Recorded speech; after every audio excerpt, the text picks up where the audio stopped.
শিৱসাগৰ বেতবাৰীত শ্ৰী শ্ৰীকৃষ্ণ ৰাসলীলা মহোৎসৱ উদযাপনৰ প্ৰস্তুতি। শিৱসাগৰ বেতবাৰী উচ্চতৰ মাধ্যমিক বিদ্যালয়ৰ খেলপথাৰত অহা 4 আৰু 5 নৱেম্বৰত ধৰ্মীয় উৎসাহ উদ্দীপনাৰ মাজত উদযাপন কৰা হ'ব শ্ৰী শ্ৰীকৃষ্ণ ৰাসলীলা মহোৎসৱ। আঞ্চলিক শ্ৰী শ্ৰী শংকৰদেৱ কৃষ্টি বিকাশ সমিতিৰ উদ্যোগত আৰু স্থানীয় ৰাইজৰ সক্ৰিয় সহযোগত অনুষ্ঠিত হ'ব এই ৰাস মহোৎসৱ। এই মহোৎসৱৰ সফলতা নিশ্চিত কৰিবলৈ সম্পূৰ্ণ আখৰা কৰাত ব্যস্ত হৈ পৰিছে স্থানীয় শিল্পী আৰু কলা কুশলীসকল। নিখুঁতভাৱে নৃত্য আৰু অভিনয় প্ৰদৰ্শন কৰিবলৈ সকলোৰে মাজত এখন উচ্ছ্বসিত পৰিৱেশ সৃষ্টি হৈছে। অন্যহাতে ৰাস মহোৎসৱৰ সময়ছোৱাত অসমীয়াৰ হিয়াৰ আমঠু জুবিন গাৰ্গৰ স্মৃতিত বিশেষ শ্ৰদ্ধাঞ্জলি জ্ঞাপন কৰাৰো পৰিকল্পনা গ্ৰহণ কৰিছে উদ্যোক্তাসকলে। ৰাস মহোৎসৱৰ অতিথিসকলক আদৰ আপ্ৰাণ কৰিবলৈ বেতবাৰীৰ গৃহিণীসকল এতিয়াৰে পৰা নিজ নিজ ঘৰতে পিঠা পনা প্ৰস্তুত কৰাত ব্যস্ত। অঞ্চলটো ইতিমধ্যে উৎসৱমুখৰ ৰূপ লৈছে। শিৱসাগৰৰ পৰা ফাৰহান লস্কৰৰ ৰিপৰ্ট, আছাম ৰিপৰ্টছ লাইভ। বেতবাৰীত প্ৰায় 8টা বছৰৰ পাছত ৰাসলীলা মহোৎসৱ অনুষ্ঠিত হ'ব। গতিকে সমগ্ৰ অঞ্চলটোৰ ৰাইজৰ মাজত ব্যাপক উৎসাহ উদ্দীপনা আছে। বেতবাৰী বৃহত্তৰ মৌজাটোৰ লগতে হাঁহচৰা ইয়াৰ দাঁতিকাষৰীয়া বকতা মৌজা একাংশ ছাত্ৰ ছাত্ৰীয়ে ইয়াত অংশগ্ৰহণ কৰিছে। লগতে এক শতাধিক বিভিন্ন পৰ্যায়ৰ শিল্পীয়ে ইয়াত অংশগ্ৰহণ কৰিছে। লগতে আমাৰ অঞ্চলটোৰ যিসকল ভকত বৈষ্ণৱ আছে, সমগ্ৰ অঞ্চলটোৰ ভকত বৈষ্ণৱসকল ইয়ালৈ আহিছে। আৰু যিদিনা ৰাস আৰম্ভ হ'ব সেইদিনটোতে প্ৰায় 3 শতাধিক ভকতে ইয়াত নাম কীৰ্তন কৰিব। আৰু 4 নৱেম্বৰ আৰু 5 নৱেম্বৰ 2টা দিন।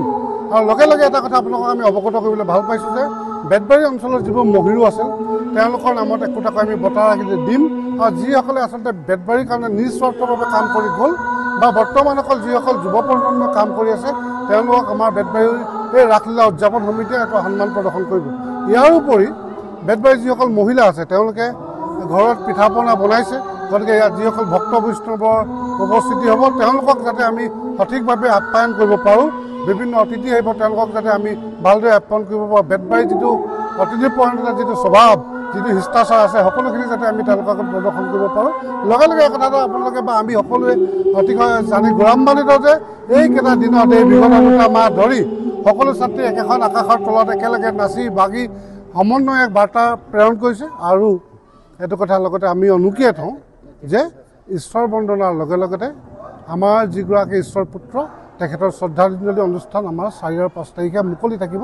ইতিমধ্যে প্ৰায় 17 ফুট উচ্চৰ এখন প্ৰতিচ্ছবি প্ৰস্তুত কৰা হৈছে। তাক আমি ধুনীয়াকৈ সজাই পৰাই সন্মুখত সহস্ৰাধিক লোকে একেলগে মায়াবিনী গানটো গীত পৰিৱেশন কৰিব। তাৰ কাৰণে আমি ব্যাপক প্ৰস্তুতি আৰম্ভ কৰিছোঁ। আমি আশা ৰাখিছোঁ আপোনালোকৰ চেনেলকেইটিৰ যোগেদি যাতে শিৱসাগৰৰ সকলো ৰাইজ এই অনুষ্ঠানত উপস্থিত থাকি আমাৰ বেতবাৰীৰ বাকী ৰাইজক সেৱা কৰিবলৈ যাতে সুযোগ দিয়ে।